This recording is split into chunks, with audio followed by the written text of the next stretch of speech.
tal, amigos? Muy buenas noches y bienvenidos a Sevilla Paranormal, aquí en 7 Televisión Andalucía.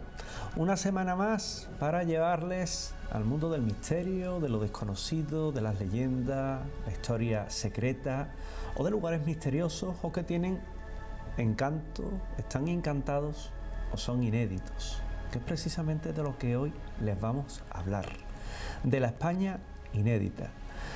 Y fíjense que para ello, pues he querido que sea quizás hoy por hoy la persona que mejor conoce esa España inédita, merced a 100 lugares que ha tenido la oportunidad no solo de escribir, sino de visitar y dejarlo en un bello apartado gráfico y en un bello libro publicado por Geoplaneta que lleva ese título, España insólita, inédita. Antonio Puentemayor, compañero, amigo, ¿qué tal? Muy buenas noches, José Manuel. España inédita, que yo no me confunda. España inédita. España inédita. Decía bien, Antonio Puentemayor, escritor, guía, dramaturgo, muchas cosas.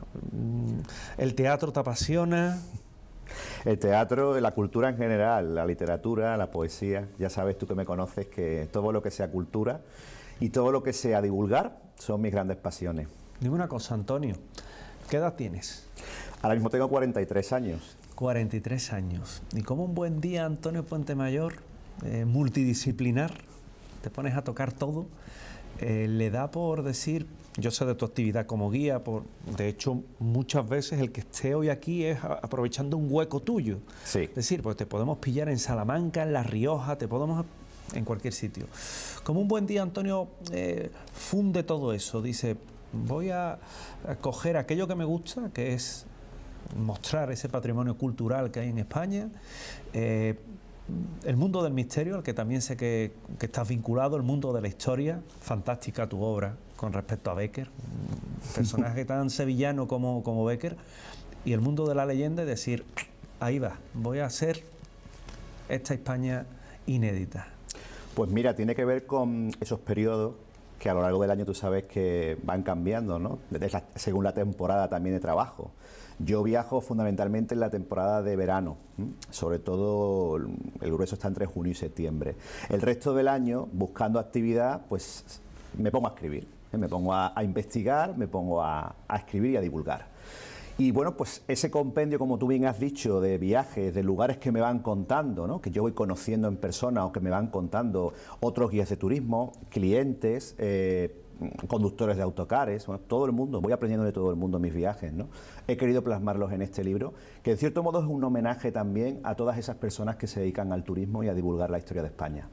Que siempre es de agradecer, ¿verdad? Siempre. Siempre es bonito, siempre es algo que uno dice, oye, pues mira, he aprendido tal cosa en tal sitio, voy a escribirlo. Totalmente. Es algo que a uno le llena. Yo tengo un buen amigo que es comandante, mi amigo Luis, que hace no mucho me envió una historia de una aparición, en este caso, de una virgencita, una talla, y me atreví a escribirlo y son de las cosas que uno desconoce y que sin embargo, oye, ¿por qué no escribirlo y compartirlo, verdad? Totalmente. Es que yo creo que de eso se trata, José Manuel, se trata de que aquellas cosas que nos llegan, creo que tenemos el deber, ¿no? Aquellas personas que nos dedicamos a la divulgación de volverlos a contar, a que la gente lo descubra, ¿no? Y siempre con la pasión con la que nosotros lo hemos descubierto, ¿no? A mí me gusta transmitir con esa pasión y al menos esos lectores que tengo la suerte de tener, me dicen que lo han disfrutado doblemente. El libro, una joya. Es decir, Geoplaneta ha hecho una labor magnífica con esta España inédita, hay que decirlo, a todo color, es un libro que es magnífico, además de leer rápido, que a uno muchas veces le gusta porque has hecho el típico libro de 100 historias, pero 100 lugares de una forma muy amena, muy ágil. Hoy vamos a tocar 4 de ellos. Sí. Yo me quedaría contigo tocando los 100, pero no creo que tengamos tiempo. Pero hoy vamos a tocar 4 temas. Sin embargo, arme un guión rápido de otros puntos que hayas tocado en ellos.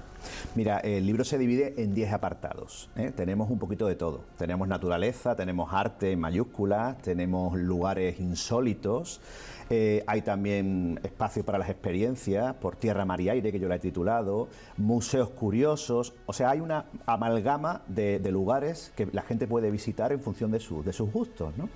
Sí que es cierto que dentro de esos 10 apartados, pues yo he querido diversificar también porque hubo una presencia de todas las comunidades autónomas, eso hay que decirlo, ¿no? Son 100 lugares de España, pero está pues la España de los gallegos, de los asturianos, de los extremeños y de los canarios, ¿eh? Yo no quería que ningún español dijera, de mi tierra no sale nada, ¿eh? Porque claro, es que toda España es preciosa, como tú sabes, José Manuel, incluidas las ciudades autónomas, Ceuta y Melilla, totalmente, que se suelen están dejar... ahí, ¿eh? Están ahí, que son nuestras. Sí, sí, además tienen muchísima historia, ¿eh? Mucha. Lo que cuento de Ceuta y Melilla es curioso, igual que ocurre con las Baleares, por supuesto, y con otros rincones, como has mencionado, La Rioja o por ejemplo, la Suiza soriana, que menciono, dentro de la parte de Castilla y León, pues Soria también es un lugar que se suele mencionar poco y que merece muchísimo la pena. Hay absolutamente de todo. Yo ya sabes que sitios que hagan menos de 35 grados, a mí eso me da en alergia. verano, hay que ir en verano. Tenemos además en pantalla tu libro, que es fantástico. Y a mí ha habido una historia, Antonio, que me ha llamado muchísimo la atención. Fíjate que cuando hablamos en muchas ocasiones de la Estatua de la Libertad, nos vamos a París, evidentemente. Nos vamos al Sena, ahí en el puente, en un rinconcito. Bueno, un rinconcito no está en medio, pero bueno, que poca gente sospecha que ahí está la Estatua de la Libertad original. Sí. Y luego, evidentemente, una imagen icónica, que es la que forma la Estatua de la Libertad en Manhattan. Pero, sin embargo, en España tenemos un sitio donde hay una Estatua de la Libertad. Sí, y además es un lugar ya de por sí poco conocido. Más allá de la Estatua de la Libertad, es una región que yo diría que es de las grandes desconocidas de España, que es La Rioja. Yo tengo la suerte de llevar 18 años yendo a La Rioja como guía de circuitos turísticos, que es una de mis labores. Y bueno, todos los turistas que van a La Rioja, he estado con un grupo a finales de año y venían encantados, sobre todo por la sorpresa de las cosas que se pueden encontrar allí en patrimonio, en paisaje, una gastronomía espléndida. Y una de las curiosidades es precisamente la Estatua de la Libertad de Cenicero, que es un pequeño municipio a 20 kilómetros de Logroño, de la capital, ¿no? Y bueno, pues como estamos viendo en las imágenes, además de estar en la ruta del vino, de tener un viñedo precioso, ¿no? Unas vistas que van cambiando a lo largo de las 4 estaciones, tenemos la Estatua de la Libertad, que como ves es pequeñita en comparación con la neoyorquina, pero que tiene una historia realmente maravillosa, ¿eh? No sé si te has fijado, bueno, pues en esos relieves que tenemos que recuerdan a una historia, un episodio histórico bastante curioso relacionado con las guerras carlistas. Nos cuenta la historia en el año 1834, el general Zumalacárregui, bueno, pues carlista en este caso, iba a por un convoy isabelino de la reina Isabel II que se desplazaba hacia Burgos. Quería interceptarlo. Y ahí es donde viene la historia heroica de Cenicero y lo que da pie a esa Estatua de la Libertad. Se cuenta que 70 hombres de Cenicero deciden, bueno, pues resistir en la ciudad dentro de que detienen el convoy. El general decide vengarse de los cenicerenses y estos 70 hombres van a resistir durante 26 horas el asedio de nada más y nada menos que 5.000 soldados de las tropas carlistas. Fíjate tú, 70 contra 5.000, ¿no? Estaba complicada la cosa, ¿eh? Diríamos, bueno, esto es completamente imposible. Pues fíjate lo que son las curiosidades de la historia, ¿no? Que en 26 horas ellos se refugian en la torre de la iglesia y, bueno, no va a haber ni una sola baja por parte de los riojanos, mientras que los soldados de Zumalacárregui efectivamente van a registrar pues bastantes bajas, ¿eh? Y eso que no contaban con muchas armas, era un poco con lo que tenían a mano, ¿no? Se habla de milagro, fíjate qué curioso. Pero es que además ya lo significativo es que cuando Isabel II se entera de esta hazaña, les va a dar una serie de títulos y además les va a conceder en un futuro pues esa famosa Estatua de la Libertad, que bueno, que hay que decir que mide 1,5 metros, que pesa bastante menos, evidentemente, que la de Nueva York, y que costó 100 pesetas de la época. 100 pesetas. 100 pesetas, fíjate qué curioso, ¿no? Además se recogió el dinero por coestación popular en parte, por mecenas, y me parece que es una historia muy bonita, no solamente por el hecho ya de que tenga una estatua de la libertad, sino porque es un rincón que recoge una historia poco conocida, que nos demuestra que el valor, que el coraje, pues mira, al final da estos frutos, ¿no? Que además es visitable, como tú has comentado. Sí, totalmente. 30 kilómetros de Logroño. Sí, a muy poquitos minutos, no llega a media hora. Además, el autor de la Estatua de la Libertad, que la actual hay que decir que no es la original que se instaló, la original está en el ayuntamiento, ahora se expone una copia, es obra de un autor de Briones, que es un pueblo muy cercano, que también merece la pena visitar, tiene unas bodegas espléndidas y unas vistas realmente maravillosas. Toda la zona de La Rioja, como muestran las imágenes, viñedo, obviamente los vinos riojanos siempre han tenido fama. Fíjate que también es tierra de magia, tierra cercana a Estela, tierra donde nos vamos a encontrar a Zumarragurdi, en Sardá. Sí, la cercana a Navarra. Que exactamente, está, con los famosos juicios, los famosos autos de fe. Que además, José Manuel, no sé si sabes que fueron quemadas precisamente en Logroño. O sea, las brujas de Zugarramurdi son quemadas muy cerquita de la concatedral de la Redonda, en Logroño. O sea, que estamos hablando de una tierra que está muy conectada, como tú bien dices, tanto a Navarra como al País Vasco, queda en medio. Y bueno, y tenemos lugares increíbles, ¿no? Como es el caso del Panteón de Reyes de la dinastía Nájera Pamplona, que están allí como un escorial, una especie de escorial, como el que tenemos en Madrid, pero en este caso en Nájera, que es uno de los lugares importantes. De todos los sitios a los que tú has viajado, que son muchos, me consta, ¿con cuál te quedarías? Hombre, sí, es difícil quedarse. Es muy difícil quedarse. Pero tú eres muy del norte, ¿no? Sí. Mira, yo hay una región a la que le tengo un cariño especial, que lo quiero decir públicamente, que es el País Vasco. Llevo 18 años yendo al norte, conozco el norte de punta a punta, pero el País Vasco creo que es una tierra que reúne prácticamente todo lo que España puede ofrecer al turista que viene tanto del interior como del exterior, ¿no? Porque tiene playa, tiene paisaje, tiene patrimonio, tiene una gastronomía que no hace falta descubrir, ¿no? Y luego una gente muy especial, una gente que cuando te da su cariño, cuando te abre su corazón, te lo abre para toda la vida. Tengo muy buenos amigos vascos y yo les diría a todos los españoles, a los sevillanos, a los andaluces, que fueran al País Vasco a descubrirlo porque no se van a arrepentir. Que además también es de España. Que totalmente. O no le tira la tierra. Pero sí, efectivamente, yo tuve la oportunidad de estar en Eibar, en unas jornadas de misterios que se hicieron allí, y la hospitalidad, evidentemente, es amplia. No pude aterrizar como yo hubiera querido en Bilbao, de lado. Sabes que el aeropuerto de Sondica totalmente. Es un tanto peculiar, pero sí es verdad que buena tierra, buenos amigos y sobre todo tierra de cultura, tierra de misterios, tierra de mucha historia y tierra de leyendas. Ahora que han pasado las fiestas navideñas y demás, ¿cuántas veces no se ha escuchado hablar estas navidades de los lincheiros, verdad? Hombre, por supuesto, ¿no?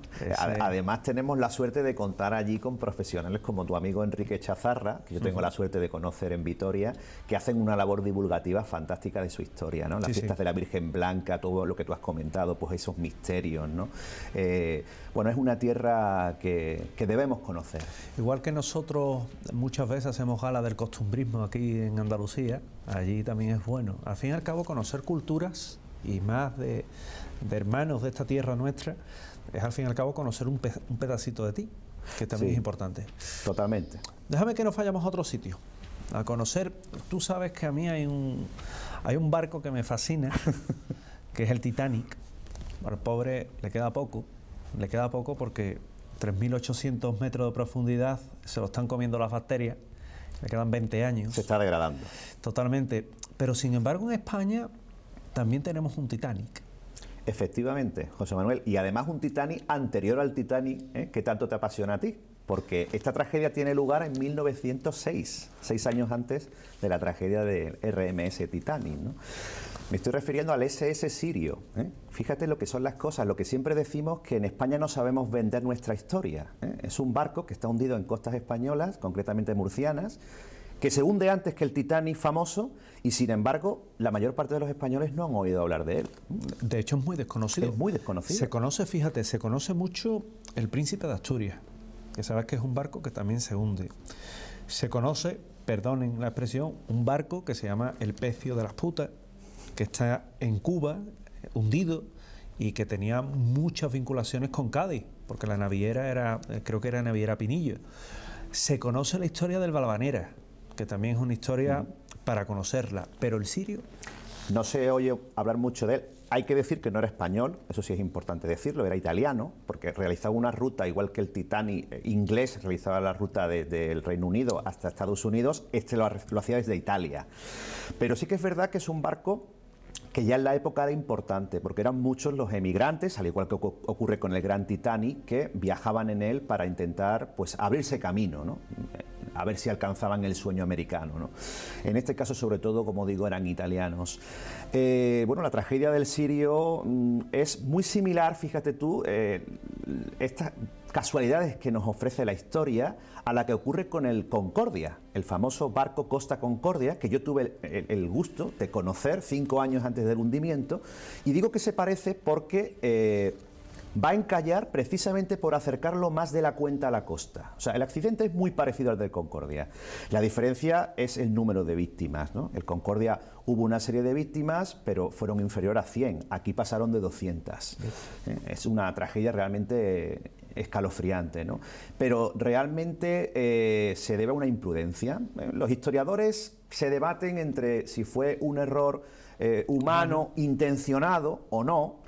Había por ahí ciertos rumores que hablaban de pasaje ilegal, de que el capitán Giuseppe Piccone se dedicaba a recoger a pasajeros ilegalmente y claro, pudo acercarse a la costa, al Cabo de Palos, en la provincia de Murcia, para recoger más pasajeros ilegales.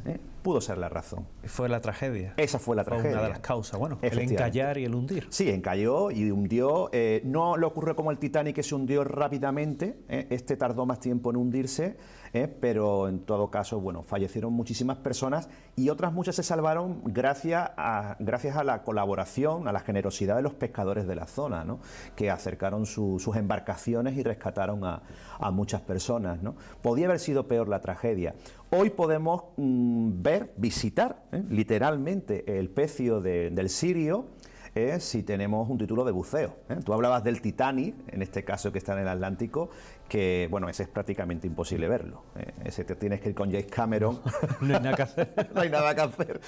Pero el Sirio, con tener un equipo de buceo y un título, o sacártelo el próximo verano, puedes bajar a... Está poco, está a unos sí, 20, está entre 70, 70 tenemos la proa y a 40 la popa. Hombre, está a una profundidad importante. Hay que llevar mezcla. Sí, pero digamos que es accesible. Igual que se pueden ver el resto de pecios que hay allí hundidos, ¿no? Tenemos de las primeras Guerra Mundial, de la Segunda, incluso galeras romanas, ¿no?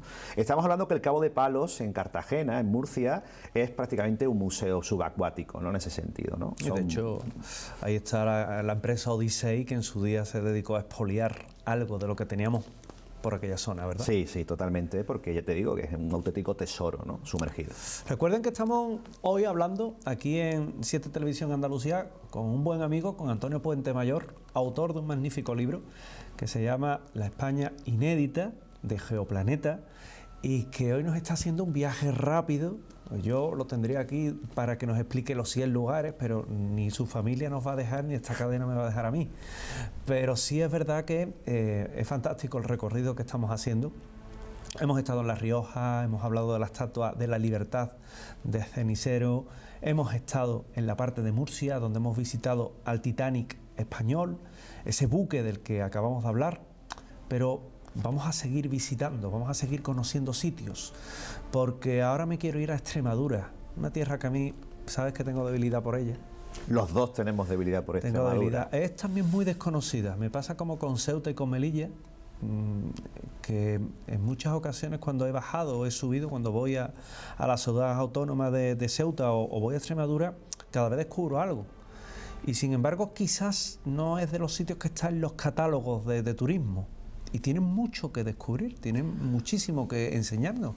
Sin lugar a dudas, ¿no? Desde sus ciudades patrimoniales, como es el caso de Mérida, que evidentemente yo diría que es la joya, ¿no? Que reluce fuera Totalmente. de la tierra, Mérida, hasta bueno, pues toda la oferta que tenemos en la provincia de Cáceres, que es de hecho la provincia a la que yo le dedico más espacio dentro de las extremeñas en España inédita, ¿no?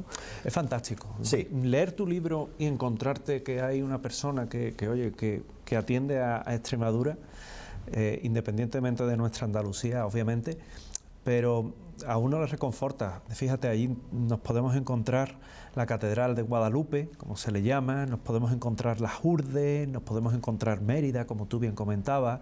Hay otros muchos sitios, hay otros muchos Muchísimo. espacios. Yo menciono Granadilla, el pueblo fantasma, Fantástico, por ejemplo, ¿no? fantástico. Granadilla es un lugar que a mí me fascinó, José Manuel. Yo he viajado mucho por España, pero llegar a esa ciudad completamente abandonada, subir a un castillo y ver todo lo que hay alrededor, andar por sus calles vacías, que está intacto. O sea, es una cosa fascinante, Granadilla. Y después también, pues mira, has citado una serie de lugares que a mí me encantan, como es el caso de Guadalupe, pero es que tenemos también la comarca de la Vera, el monasterio de Yuste. Son tantos lugares, el Valle del Jerte, ¿no? Qué maravilla. Es que estamos hablando, o Monfragüe, que menciono también en el libro, el Parque Natural de Monfragüe, que es parque nacional, uno de los más bonitos de España, y fíjate tú, que suena menos que otros parques que estamos habituados a conocer, a ver, como Doñana o Cazorla. Pero nos paramos en Vegas de Coria. Sí, vamos a Coria de Cáceres, que es un lugar muy especial. Es muy especial porque posee un templo, una catedral, que no sé si sabes que está asentada sobre lo que fue el primer templo cristiano de toda la península ibérica. No estamos hablando de cualquier cosa. Esto está documentado por un mosaico romano que aparece y que nos atestigua efectivamente que no ya solo de España, también de Portugal, la península completa. Por lo tanto, es un edificio ya singular, un edificio que, más allá de la reliquia que alberga, que atesora, de la que vamos a hablar, pues tiene una colección de tesoros realmente increíbles, ¿no? Su propio altar, las joyas que tenemos pictóricas, de retablos, en fin, es una pieza realmente fantástica.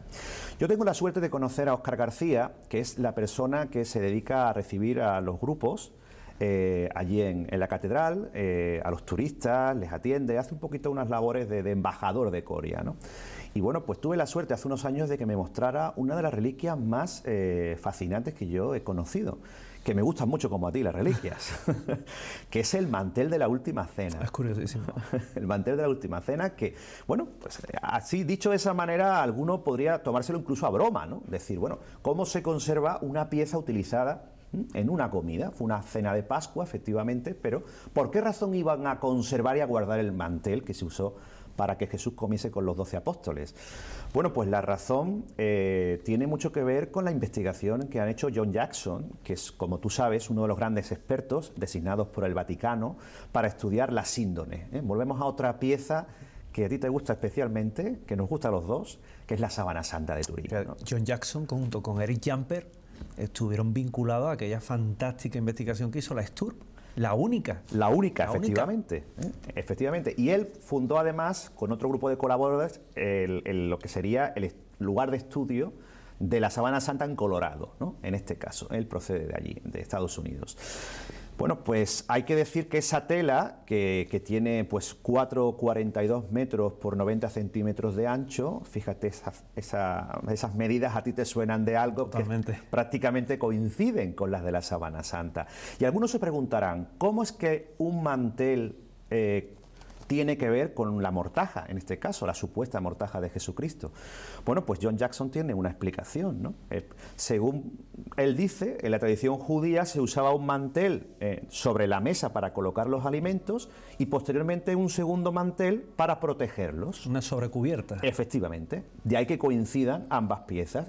Ambas son de lino, ambas llevan un sistema de espiga de pescado, ¿no? En la manera de trenzarla. El típico hilado. El sí. típico hilado.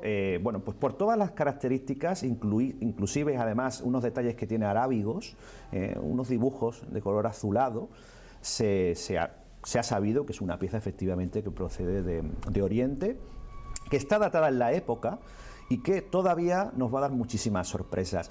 Hay una que te quiero adelantar y es la relación que John Jackson hace con el mantel de la Última Cena de Leonardo da Vinci. Bien, que también está ahí bien representado en el refectorio de los Esforzas. Efectivamente. Tú sabes que En esa representación aparece una mesa al estilo europeo, occidental. Es probable que los judíos, lo más seguro, ¿no?, la cena de Pascua, la hicieran sentados de otro modo, pero no obstante, el mantel está ahí. Y el mantel tiene unos dibujos en los extremos azulados.